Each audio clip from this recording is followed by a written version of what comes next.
Në Indi është ekzekutuar me vdekje Mohammad Aimal Kasab, militanti i vetëm që kishte shkëputuar sulmeve të vitit 2008 në kryeqytetin financiar të vendit Mumbai. Lajmi është konfirmuar nga burime zyrtare.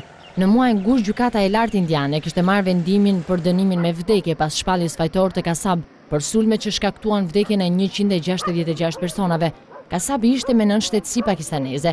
Zëdhënës i Ministrisë së Brendshme në Indi ka deklaruar se ai është ekzekutuar me varje në orët e para të mëngjesit. Ekzekutimi, i cili u krye në një burg pranë Mumbait, u bë më njëherë pasi presidenti i vendit refuzoi kërkesën për mëshirë nga ana e Kasab, i cili deri në fund e ka mohuar se bënte pjesë në një grup militant.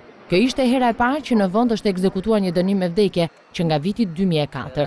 Shumë të huaj dhe disa nga përfaqësuesit e biznesit elitar në Indi, por edhe njerëz të tjerë, u vranë nga 10 pakistanezë të armatosur në një sulm që zgjati 3 ditë në një nga zonat më luksoze të vendit, përfshirë 2 hotele luksi dhe një qendër hebreje. Kasab është filmuar në një nga stacionet hekurudhore më të populluara në vend. Ai mbante një pushë zgdore. Në atë stacion u qelluan të paktën 60 persona. India ka akuzuar militantët me bazë në Pakistan për organizimin e sulmeve, duke thënë se Islamabadi ka dështuar në identifikimin e autorëve. Pakistani nga ana e tij ka hedhur poshtë akuza, duke thënë se po zhvilloi një proces gjyqësor për 7 militantë të dyshuar.